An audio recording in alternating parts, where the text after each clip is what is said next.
নমস্কার বন্ধুরা, কেমন আছেন সবাই? আশা করছি সবাই খুব ভালো আছেন। আমিও ভালো আছি। আমি অর্পিতা, অর্পিস দুনিয়ায় নতুন একটি ব্লগে আপনাদের সবাইকে স্বাগত জানাই। ভিডিওটি শেষ পর্যন্ত দেখার জন্য অনুরোধ রইল। আশা করছি সবার খুব ভালো লাগবে। চলুন শিখে নিই কীভাবে কাঁকড়ার ঝাল বানাতে হয়। প্রথমে আমার মা কাঁকড়াগুলোকে ভালো করে কেটে গরম জলে ধুয়ে পরিষ্কার করে রেখে দিয়েছিল। তারপরে রেগুলার মশলা যেরকম দেয়, আদা রসুন আর কাঁচা লঙ্কা পেস্ট, এই লঙ্কাগুলো আমার দাদা শিলিগুড়ি থেকে এনেছিল। ভীষণ ঝাল ছিল লঙ্কাগুলোতে।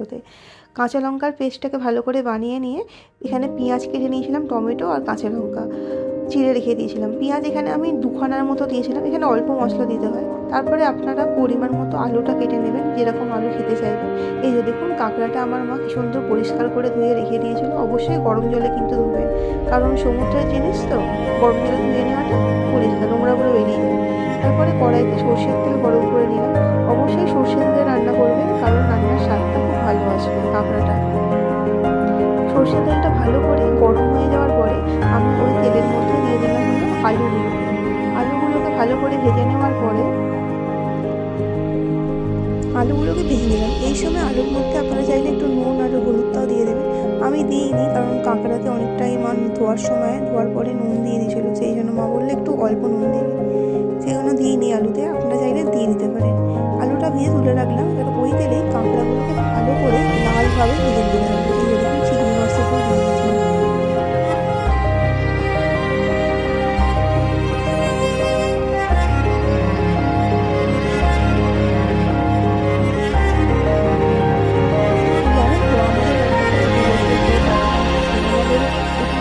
কাঁকড়া পাওয়া যায় না, বাজারে গেলে পাওয়া যায়, হয়তো সেরকম বাজারে যাওয়া হয় না।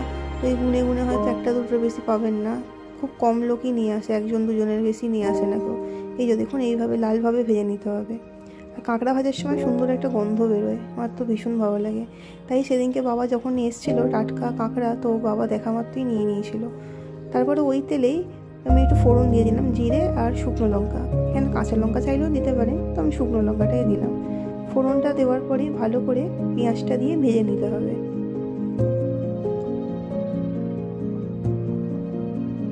এই রান্নাটায় যত কম মশলা দেবেন তত স্বাদটা বেশি ভালো লাগবে, কাঁকড়ার স্বাদটা পাওয়া যাবে। বেশি মশলা দিয়ে দিলে না কাঁকড়ার স্বাদটা আর বোঝাই যাবে না, চলে যাবে, তো খেতেও ভালো লাগবে না। যত অল্প মশলায় রান্না করবেন কিন্তু টেস্টটা তত বেশি আসবে। পেঁয়াজটাকে ভালো করে ভেজে নেওয়ার পরে আমি দিয়ে দেবো হলো ওই টমেটো আর কাঁচা লঙ্কাটা। টমেটো দেওয়ার পর আমি প্রতিবারের মতোই যেরকম নুন দিয়ে নিই, যাতে টমেটোটা তাড়াতাড়ি গলে যায়, তো সেই জন্য আমি নুন প্রত্যেকবারই দিয়ে দিই। আমি পরিমাণ মতো নুনটা এই সময় দিয়ে দিই, যাতে রান্নার শেষে আর নুন না দিতে হয়।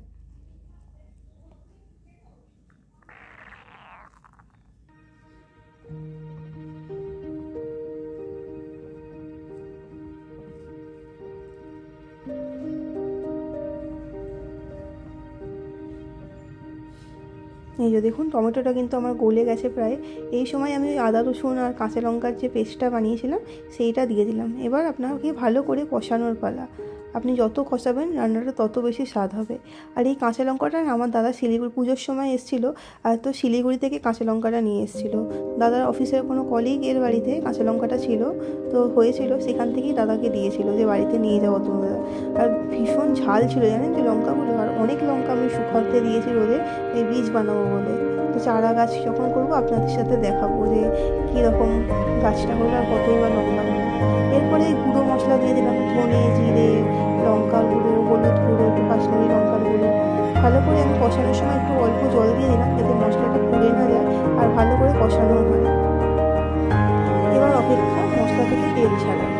মশলা থেকে তেল ছাড়লে আপনাকে দিয়ে দেখুন তেলটা ছেড়ে দিয়েছে, মশলাটা প্রায় শুকিয়ে গেছে। এবার আমি দিয়ে দেবো এর মধ্যে কাঁকড়াগুলো। নুনটা যেহেতু আমার আগে অনেকটা দেওয়া ছিল টমেটো দেওয়ার সময়, তো নুন আমি আর এখনও অবধি নুন দিইনি। এই যে কাঁকড়াটা দিলাম। কাঁকড়া থেকে এত সুন্দর গন্ধ বেরোচ্ছিলো, মনে ছিল যে এখনই খেয়ে নিই, কিন্তু ধৈর্য ধরে রান্নাটা করছিলাম। আর জানেন তো, কাঁকড়া রান্না আমি প্রথমবার করলাম। আমার মা পাশে বসে বসে বলে দিয়েছিল যে এইভাবে রান্না করো, এইভাবে রান্না করো, কিন্তু প্রথমে বলেছিল যে আমি পারবো না রান্না করতে। তবে আমি করি, তাহলে মা বলে দিই। মায়ের আঙুলে একটু সমস্যা এসেছে, ওই দোকানে থেকে তো বেকারের কাঁকড়াগুলো আঙুলে দিতে গেছিলো, তো সেই জন্য আঙুলে একটু ইনফেকশন টাইপের হয়ে গেছে। ডাক্তার দেখাচ্ছি, ওটা কমতে একটু সময় লাগবে, সেই জন্য রান্নাবান্না এখন আমাকেই করতে হয়। এই যে দেখুন কাঁকড়াটা অলমোস্ট আমার প্রায় কষানো হয়ে গেছে। এই সময় আমি আলুগুলো দিয়ে আর একটু কষিয়ে নেবো। এই রান্নাটা অত্যন্ত সোজা, আপনারাও করতে পারেন। আর আমি যেইভাবে সহজ পদ্ধতিতে রান্নাটা করেছি আপনারা এই অবশ্যই বাড়িতে ট্রাই করবেন, করে আমাকে জানাবেন যে কেমন হলো। এই যে আলুটা দিয়ে আমি এখন মশলাটাকে ভালো করে কষিয়ে নিয়েছি। কষানোর পরে আমি জল দিয়ে দিয়েছিলাম পরিমাণ মতো, যাতে আলুটাও সেদ্ধ হয়, আর জল দিয়ে অবশ্যই ঢাকা দিয়ে দিয়েছিলাম। আর আমার রান্নাটা করতে সময় লেগেছিলো প্রায় 30 মিনিটের মতো।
এই যে এবার আমি ঢাকনাটা খুলবো, খুলে দেখবো যে আমার আলুটা গলেছে কি না। তাহলে বুঝতে পারছেন তো রান্নাটা কতটা সহজভাবে বানানো যায়। ঘরে থাকা সমস্ত মশলা দিয়েই রান্নাটা তৈরি হয়ে গেল, আলাদা কোনো এক্সট্রা মশলা দিতে লাগলো না। আর কাঁকড়া রান্না অত্যন্ত সহজ, শুধু একটু আপনাকে গুছিয়ে ধৈর্য ধরে রান্না করতে হবে, ভীষণই সহজভাবে। আর এত সুন্দর গন্ধ বেরোচ্ছিল, মানে ঘরটা পুরো কাঁকড়ার গন্ধতে ভরে গেছিলো। আর রান্না করতে করতে আমার খিদেও পেয়ে গেছিলো যে কতক্ষণে ভাত খাবো, কিন্তু গরম তরকারি আমি খেতে পারি না, ঠান্ডা হয় তারপরে খাই। তারপরে আমি কি করলাম, আলুটা যখন সেদ্ধ হয়ে গেল আমি গরম মশলা গুঁড়ো দিয়ে ব্যাস নামিয়ে দিলাম। আমার রেডি কাঁকড়ার ঝাল। এত সুন্দর খেতে হয়েছিল, বাড়ির সবাই, আমার বাবা তো দাঁতের জন্য কাঁকড়া খেতে পারে না, তাই বাবাকে কাঁকড়া ছাড়িয়ে ভেতরে শাঁসটুকু দেওয়া হয়েছিল। বাবাও বলছিল ভীষণ ভালো খেতে হয়েছিল। এই যে দেখুন কত সুন্দর কালারটা এসছে। এটা কিন্তু পুরোপুরি কাঁচা লঙ্কা বাটা আর এই কাশ্মীরি লঙ্কার গুঁড়ো অল্প দিয়েছিলাম তার। এই যে, আর আমি নতুন ফোন দিয়ে ভিডিও করছি, আশা করছি ভিডিওর কোয়ালিটি অনেক অনেক আগের থেকে ভালো হবে, আর আপনাদের সবার ভালোও লাগবে। কমেন্টে জানাবেন যে কীরকম লাগলো রান্নাটা। আর আমার গলা ভীষণ বসে গেছে, তাই জন্য আমি ভয়েস ওভার ঠিকভাবে দিতে পারছি না। আর অবশ্যই কমেন্ট করবেন, লাইক করবেন, শেয়ার করবেন, আর চ্যানেলটি প্লিজ সাবস্ক্রাইব করে আমার পাশে থাকবেন। অর্পিস দুনিয়াকে সাবস্ক্রাইব করে আরও চ্যানেলটিকে এগোতে সাহায্য করবেন। আর জানেন তো আমার 100 জন সাবস্ক্রাইবার পূরণ হয়েছে, আশা করছি খুব তাড়াতাড়ি আমার 1000ও পূরণ হবে। আর আপনারা পাশে থাকলে সেটা আশা করছি খুব তাড়াতাড়ি হবে। এইভাবেই অর্পিস দুনিয়াকে পাশে থাকুন, আর অর্পিস দুনিয়ার চ্যানেলটিকে এগোতে সাহায্য করুন। আরও অনেক ভালো ভালো রান্নার ভিডিও আসবে, সেইগুলো দেখে আমার পাশে থাকুন, আর চ্যানেলটি প্লিজ সাবস্ক্রাইব করুন। আপনাদের সাবস্ক্রাইব আমার ভীষণ ভীষণ দরকার। প্লিজ পাশে থাকুন, আর কমেন্টে জানান যে কেমন লাগলো রান্নাটা। আর বাড়িতে অবশ্যই ট্রাই করবেন, ট্রাই করে কমেন্টে জানাবেন যে কেমন হলো। টাটা, দেখা হচ্ছে নতুন একটা ভিডিওতে।